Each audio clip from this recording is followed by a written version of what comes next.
Hi there. Today I am going to talk about 5 reasons why narcissists and empaths attract each other and what you can do about it. I'm guessing that you're an empath and that's why you're listening to this video. And if you're not quite sure, I do have a video on my channel about what makes you an empath or signs that you might be an empath. And I'd also suggest you watch the video on being an intuitive as well, because those two things are intertwined. So let's get started. I'm Dr. Meg.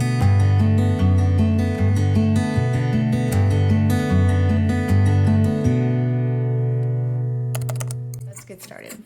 I'm Dr. Meg Haworth, and I'm a transpersonal psychologist and holistic nutritional chef. I offer holistic wellness for women abuse survivors with chronic illness. So I myself am an empath. I identify as one, but I didn't know what that was for many, many years. So if I can cut that corner short for you, then I'm really happy to be able to do that. I've dedicated my life to healing myself from over a dozen illnesses, and being an empath was a big reason why I got sick. I went through a lot of abuse as a child. Mental, emotional, physical, sexual abuse. And my whole life has really been about healing those things and then helping other people heal those things as well. And being an empath is one of the things that's at the core of it. So I'm going to talk about those 5 reasons. So I'm going to get started now. So number 1 is an empath is somebody who's kind, caring, and we possess everything good that the narcissist doesn't possess. And so they're looking for somebody who is compliant and kind and caring and loving and easy to manipulate and control. And because we're so loving and so kind, we often don't see what they're doing because we're first of all, we often trauma bond with them, and so we're sharing our traumas with them, and they're sharing their traumas with us, and we may feel this big soulmate connection. And I'm not dissing soulmate connections, because they do happen, and they do happen in a very healthy way, but they can happen in this very unhealthy way. And so this is something to really look at and think about and really examine in your own life if you're an empath, especially if you had a narcissistic parent, which you may or may not have really discovered. It can take decades. It took me decades to figure that out in my own life. So it can take decades to discover that that's what you've been dealing with and why you're attracting a narcissistic mate. My first point here of being caring and kind, I don't want you to ever stop being that. That's such important qualities to have. But what I want to see you do is to become discerning about who's sitting in front of you. And in order to do that, you have to develop yourself more. So, which brings me to my next point, because I'll be talking about that a little bit later, like what you can do about all of this. So the second one is we most often had a narcissistic parent who belittled us, and so our self-esteem is often super low. And we may not recognize it necessarily, but one of the ways to recognize if your self-esteem is low is, by the people that are coming to you in your life, by the way that men treat you. Men or women, because you may be a woman, and I tend to speak to women, so this tends to be my audience, but this could go in both directions, and it could be either parent that was a narcissist that could really affect you in your life. But one of the key things that a narcissistic parent does is they constantly criticize you so that you never feel like you're good enough. And everything that you try to do to try to please them and make them happy is never going to be enough. So you always feel like you're jumping through hoops of fire, only to be shamed for how wrongly you did the hoop jumping. So it becomes very confusing. And so you grow up thinking that you're not good enough, you don't get anything right, and you may constantly be putting a lot of pressure on yourself to be a perfectionist, to do better, to be better, you may be talking to yourself in a really negative voice all the time, because that's the voice that got programmed into you. And so if that voice is still running in your system, if that's still running in your head, then that voice could be part of why you might be attracting narcissists into your life, because it's normal. You're used to being criticized. And when the narcissist comes in the dating process, they are really charming. They overwhelm you. They love bomb you. They give you wonderful things. They wine and dine you, and they're super kind to you. But it's so that they can get into that place of manipulation, and then they start to turn. And when that starts to turn, and they start to criticize you and put you down, and they start to treat you in familiar ways that your parent did, that's when it's best for you to get out or get help, and see if they're amenable to going to therapy with you. If they're introspective and they can look at themselves, then that's a clue that they may not be a narcissist, because narcissists can't do that. They won't do that. They think therapy is a waste of time and ridiculous. So at any rate, okay, so that's number 2. So narcissistic parent, be on the lookout for that. I have a couple of videos that I've been posting on my channel, really short ones on when your parent's a narcissist, and also on the dating process. So check those out as well, because that'll give you some more insight. So as you're putting the pieces together of your own life. So number 3 reason why empaths attract narcissists is that we often have terrible boundaries in relationships, because we were often abused and mistreated. And I keep saying we because I'm in this category. And we were abused and mistreated as children. And so again, it became normal to us. And that's sort of what we expect, and we often will abuse and mistreat ourselves in different ways. We may be emotional eaters. We may drink excessive alcohol. That was one of my issues. We may, be addicted to shopping or things, or binge watching television programs, or things that are trying to keep us away from taking care of ourselves. And that's one of the key things too, is that we look for somebody who really needs to be taken care of. So that narcissistic mate, if he's gone through so much and he's had such a difficult time in life, as a people-pleasing empath, we may want to just like hug them and hold them and love them and give them all of the care that they've always looked for. The only problem is they're not really able to receive it, and it can be a long road discovering that that's what's happening. So having boundaries, I know there's a lot of discussion about boundaries today, and those are really basically the rules that you have for yourself. And if you don't have any rules for yourself because you were never allowed to speak up, you were never allowed to be yourself, you're not really clear on who you really are, you got to get clear on those things, so that you can attract a mate who is empathetic and kind and caring.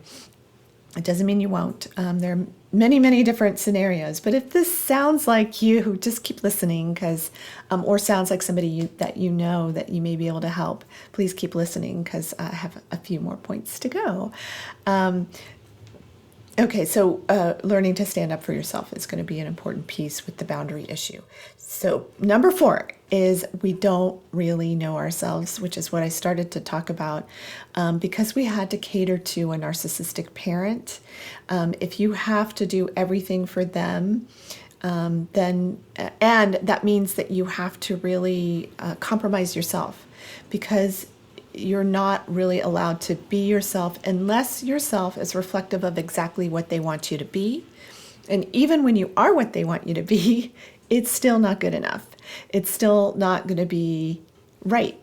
So your narcissistic parent may even have people outside of the family that they're lauding and praising for the exact same things that you're doing, but you're not going to get that kind of praise. Because you see them, you know their game, you know what they're doing, you know how they are behind closed doors, and so they'll use you for manipulation whenever they can. But if they know that you can kind of see their game, it's not gonna be good for you. So getting to know yourself, this is so important. This is key, getting to know yourself. And so this is a thing that I tell people to do all the time. I'm going to give you an exercise to do right now, and that's to list out your skills, your talents, your abilities, the things that are beautiful and wonderful about you, because there are many things beautiful and wonderful about you. And if you have a hard time doing this, and I know I had a really hard time doing this at first, I'm like, I am loving except when it comes to this relationship where I feel like, oh, I feel stuck,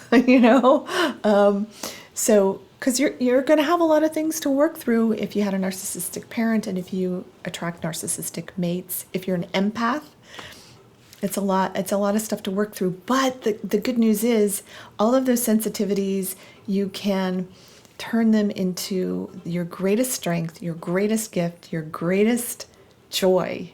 You don't have to be stuck in feeling like a victim to your own empathy and to your own sensitivity. You don't have to be stuck in your house, avoiding everybody you know, cutting everybody out of your life because they're narcissistic or they're abusive. You can learn all kinds of things. And one of the core ways of learning how to become a really strong and grounded and successful empath is to know yourself. And that's really the key, is learning to know yourself. So make that list of your qualities, your skills, your talents, your abilities. Post it somewhere where you can see it. If you have a hard time with it, ask your best friend who adores you what they see in you and what they love about you. And start to really own those parts of yourself, because we want those things to stand out.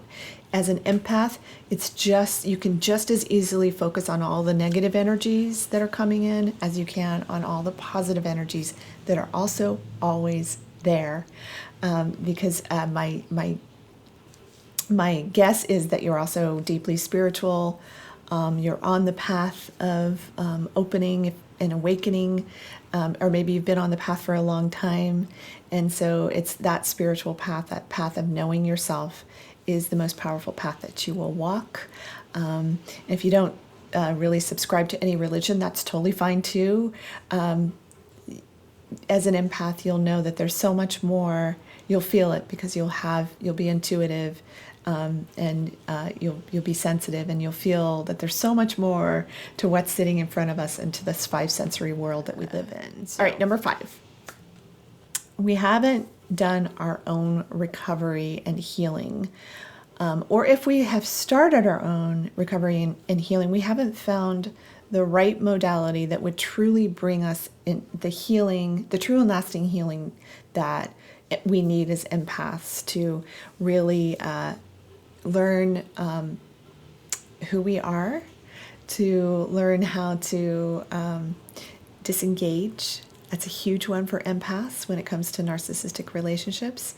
Learn how to discern, learn our own intuitive voice and how to follow that. All of these things are really key to being a strong and healed empath, and will help you with no longer attracting narcissists, or when you see them, you won't get sucked in by them anymore, and you won't let them take you down anymore. You'll have this powerful stance where they know they can't get to you. They know that you're not ripe for being a victim anymore, because you no longer identify with being a victimized empath.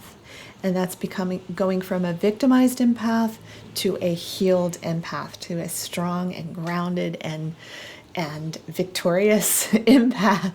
And you can do it. I know you can do it, because that's what I help people do as well. So empaths respond best to energy medicine. They respond best to instead of pharmaceutical drugs. A lot of us empaths are really sensitive to that. We're sensitive to food, chemicals in our body products and in our environment. And so when we start detoxing that whole world, and we do emotional detox work, and we do emotional release therapy, and we work on our energy systems. That's really key. With energy work, Reiki, there's all kinds of things that can be really helpful for empaths. Somatic therapy is a big one. That's something that really helped me so much, and why I do somatic psychotherapy. So I do a non-touch somatic psychotherapy work that I can do with anyone, anywhere everywhere around the world with my whole person integration technique. And I also certify coaches, therapists, healers, and heart-centered entrepreneurs in my technique to use on yourself to help clear the negative thoughts, feelings, and negative core beliefs associated from past experiences and how you're holding them in your body. And that holding of those experiences and that emotional energy and those beliefs in your body bring in other people into your life. So they bring in the good and they bring in the bad, and the bad is there to help you heal. So think of the negative experiences as bringing in people that will help you heal. They will help you trigger. Triggers are good. Triggers are something that you need to help you heal. So as an empath, find something that works for you. Personally, I'll tell you a little bit about my own story. I did 15 years of traditional psychotherapy with different therapists. I worked with psychiatrists, I worked with psychologists, licensed clinical social workers. I did a number of different types of licensed professional counselor. And I got benefit from everybody I worked with. The psychiatrist, I didn't get much benefit from that. However, I did do 2 years of Wellbutrin, which is an antidepressant, because I had a horrible depression. And then I weaned myself off of that and got onto St. John's Wort, and then weaned myself off of that. So just to give you a little bit of detail about what I personally did to help me with my healing. And this was decades ago. And my healing continues. I'm going to my somatic therapist tomorrow because I'm working on the next level, the next layer. I say that all the time. As long as you're in a body, the fun never stops. There's always something to evolve through and heal from. And it becomes less and less painful, and you cycle through it more and more quickly the more you do the work and the more you really go deep inside of yourself to heal. So find something that works for you. From diet and herbal medicine, time in nature, journaling. There are all kinds of things that can really help you, and there's all kinds of programs out there. So if any of this interests you, then book a free call with me if this is really resonating with you, because this is what I help people overcome. I am a very gentle, loving kind of therapist, so if that's exactly what you need, and empaths tend to need that because we had a lot of criticism. So we may not do well with criticism. I know I don't. And I like gentle, loving therapists too. So I do one-on-one work with people all around the world in my private practice. And then I also have my online course, Evolving Intuition, Building Self-Trust for Life, because the key to healing empathic overload, especially if you're a therapist, coach, and heart-centered entrepreneur, conscious health practitioner, is to develop your intuition. I have my empath recovery system within that program. And if you want to talk to me about joining that program, I would love to talk to you about that too. So the links are in the description below and in the comments. So thank you so much for watching this video. And I hope this information will help you get well now. I am Dr. Meg Haworth. Thank you so much for listening.